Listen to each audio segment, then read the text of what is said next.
तो जय हिंद दोस्तों, कैसे हैं आप सब लोग। आशा करता हूं, उम्मीद करता हूं कि हर बार की तरह अच्छे होंगे, बेहतर होंगे और अपनी तैयारी कर रहे होंगे। तैयारी नहीं छोड़नी है। अच्छा, तो बात करते हैं हम आज जो लिस्ट में से बच्चे बाहर हो गए हैं, उनको डीवी उन्हें लगता है कि डीवीपीएसटी में क्वालिफाई कर गए थे और अब जो है उनको टाइपिंग की लिस्ट में कॉल अप नहीं किया गया है। तो वो परेशान है, चिंतित है और चिंता का विषय भी है। तो इसमें जो कुछ कारण रहे हैं, जो मेरे सामने मैं समझ पा रहा हूं कि जो कारण रहे हैं, वो कारण कुछ कुछ ऐसे है कि आप सबको पता है कि पहले से ही नोटिफिकेशन में मेंशन था कि पीजीडीसीए विदाउट पीसीएम नहीं चलेगा। अब बच्चों ने अप्लाई भी किया है, इसको देखते हुए भी अप्लाई किया है। शायद उन्हें लगा कि बाद में से संशोधन कर दिया जाए, परंतु ऐसा नहीं हुआ है। तो जिनके पास पीजीडीसीए है और उनके पास 12वीं में पीसीएम नहीं थी, तो वो नोटिफिकेशन के बरखिलाफ उन्होंने ये रिक्रूटमेंट दिया है। तो शायद इसमें अब संशोधन होना, कोई मुझे नहीं लगता कि अब इसमें कोई संशोधन होना अपेक्षित रहेगा। तो उनको तो इस कारण से बाहर कर दिया है। ठीक है, चाहे इसमें यूनिवर्सिटी से हो, आपके पास कोई और से हो, या किसी सी भी चीज से हो, अगर आपके पास पीजीडीसी है और आपके पास पीसीएम नहीं थी, तो वहां स्पष्ट लिखा हुआ है। अब आप इसके खिलाफ जाएंगे भी तो मुझे नहीं लगता कि बहुत ज्यादा प्रभाव इस विषय पर पड़ने वाला है। ये पक्ष मजबूत रहेगा बोर्ड का। दूसरा, एडीसीए। एडीसीए में क्योंकि बहुत प्राइवेट यूनिवर्सिटीज या कोई भी यूनिवर्सिटीज ज्यादातर ऑफर नहीं करती हैं एडीसी कोर्स, क्योंकि उनके पास पहले से डीसीए और पीजीडीसीए, वो इनको ही वैलिडिटी देती है, क्योंकि एडीसीए कोई खास करता नहीं है। कराते कौन है? प्राइवेट संस्था वाले कराते हैं, और प्राइवेट संस्था से ही बच्चों ने करी है, लेकिन वो मान्यता प्राप्त नहीं थी। और उसमें खास तौर से जो ये साक्षरता मिशन वाली थी, मैं आपको पहले ही बताई थी कि ये एनजीओ होता है और एनजीओ रजिस्टर्ड होता है। इसका मतलब एनजीओ कोर्स चलाए ना चलाए, उस कोर्स के लिए कोई भी मान्यता सरकार नहीं देती है। तो ये आपकी बात अब क्लियर आ रहा हो, आपके दिमाग में ना आ रहा हो, देखो ये मेरी शब्द नहीं है, बाकी आप अपने समंजस से समझ सकते हैं कि भाई क्या चीज कहना चाह रहा हूँ, क्या चीज नहीं कहना चाह रहा। ठीक है। तो अरे साक्षरता मिशन, मैंने आपसे पहले भी कही थी यार, आप मुझे जितना वकीलों को पैसा दोगे मुझे दे दो, आपके लिए मैं खुलवा दूंगा। बहुत बड़ी चीज नहीं है।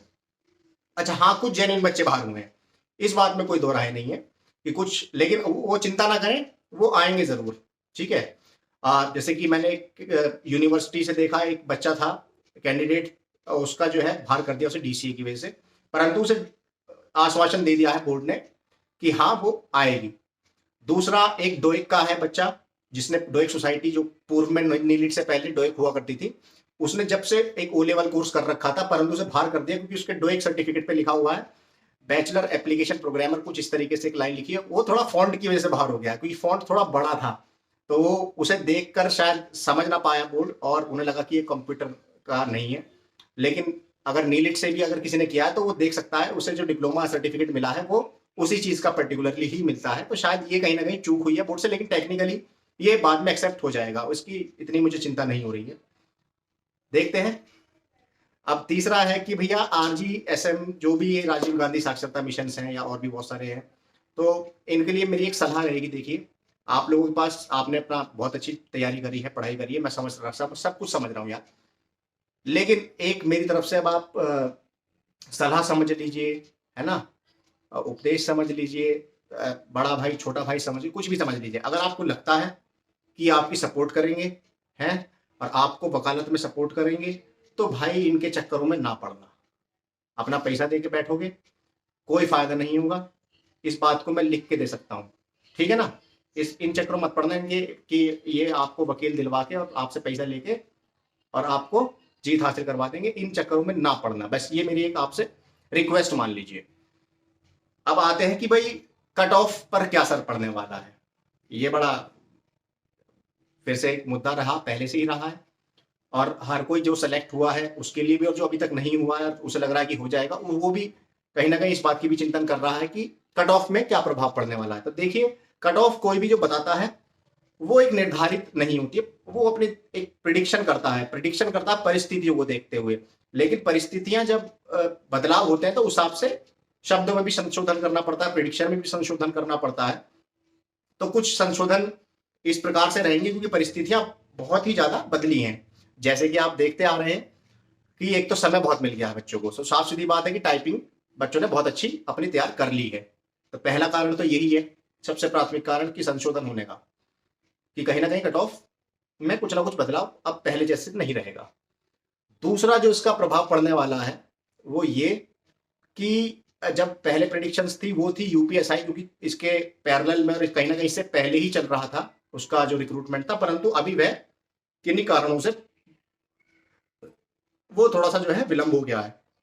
तो जो बच्चे यूपीएसआई में सेलेक्ट है उसके 20% जो सिलेक्टेड कैंडिडेट हैं वो कहीं ना कहीं इस वाली भर्ती में भी हैं। तो अब जाहिर सी बात है कि जब तक यूपीएसआई पूरी क्लियर नहीं होगी वो इस रिक्रूटमेंट में बने रहेंगे, तो कहीं ना कहीं वहां से भी कट ऑफ पर फर्क पड़ने वाला है ना, क्योंकि वो अपना कोई भी चांस नहीं छोड़ना चाहता भाई, ये तो सत्य है और सबको ये मौका मिलना भी चाहिए कि यदि अगर यूपी पुलिस का रिक्रूटमेंट मेडिकल वगैरह पहले से ही हो जाता तो शायद बच्चा एक बारी को कट जाता है इस वाली भर्ती से, परंतु अब ऐसा नहीं होगा, क्योंकि आप थोड़ा सा विलंब देखने को मिल सकता है उत्तर प्रदेश पुलिस एसआई वाली भर्ती में। तो बच्चा जो वहां पर बना हुआ है और इस भर्ती में भी वो अभी चला हुआ है, तो वो इस भर्ती को भी पूरा देगा ही देगा। अब वो बाद में बेशक उसके बाद में यूपीएसआई पूरा हो जाए और उसके बाद वो वहां चला जाए, परंतु उससे अब कोई प्रभाव नहीं पड़ेगा, वो अपनी सीट वहां भी बना लेगा यूपी इसमें लिपिक पद में भी। अब यही कुछ बिंदु हैं, अगर आप लोगों को समझ में आ रहे हैं ठीक है, नहीं आ रहे हैं तो मुझे पता है कि आप लोग अभी नाराज हैं, निराश हैं, थोड़ा वक्त भी ऐसा ही है। और जो बच्चे जिनका आया उनको शुभकामनाएं, खुशी भी है कि हाँ चलो एटलीस्ट अब जाके हुआ, कुछ को तैयारी का अवसर भी मिला टाइपिंग का, तो ये अच्छा भी रहा बहुतों के लिए गलत भी गया है। तो सबको देखते हुए यही कहूँगा कि अपनी तैयारी, जिनका नहीं हुआ है और जिनका टेक्निकल कारणों से नहीं हुआ है, जो कि जेन्युइन थे उनका होना चाहिए था नोटिफिकेशन के हिसाब से, तो वो कहीं ना कहीं अपने लिए मेहनत करें, उनका जरूर सुनवाई होगी, इतने मुझे आशा है, उम्मीद है कि आपका होगा। परंतु जो जिन जिन को मैंने कारणों से बताया कि इनका होना मुश्किल है, तो वो अपना जो है मेरे हिसाब से व्यर्थ समय ना खराब करें और आगे की तैयारी करें। बहुत सारी परीक्षाएं अभी आनी है, लेखपाल है, उत्तर प्रदेश पुलिस ने फिर से आश्वासन अभी हाल ही में दिया है कि फिर से वो लगभग 5000 पदों पर नियुक्ति कह रहा हूँ, पद जो है निकालने वाले हैं। तो आप अपनी आगे की भी तैयारी करते रहें। लगता है कि हाँ इसी भर्ती में कुछ हो सकता है, तो भाई अपने स्तर से हर तरीके से प्रयास करें। मैं ये भी नहीं कह रहा कि अपनी तरफ से प्रयास ही ना करें, लेकिन जाए प्रयास, है ना। ऐसा नहीं कि हूँ फा ये करने से अपना समय खराब करो, अपना पैसा खराब करो, काले कोटों के पीछे भगो, वो आपकी मर्जी है भाई। आप मैच्योर हैं, ग्रेजुएट हैं, तो अपने हिसाब से सोच सकते हैं, विचार सकते हैं, उसमें कोई मनाही नहीं है। अगर आपकी बात सही है तो आपको न्याय मिलेगा, बात सही नहीं होगी तो देखेंगे। चलिए आज के लिए बहुत शब्द अपने जो है अभी यहीं इनको विराम लगाते हैं। टाइपिंग करते रहिए और अपने उज्जवल भविष्य, आपके उज्जवल भविष्य की हम कामना करते हैं। इसी के साथ जय हिंद।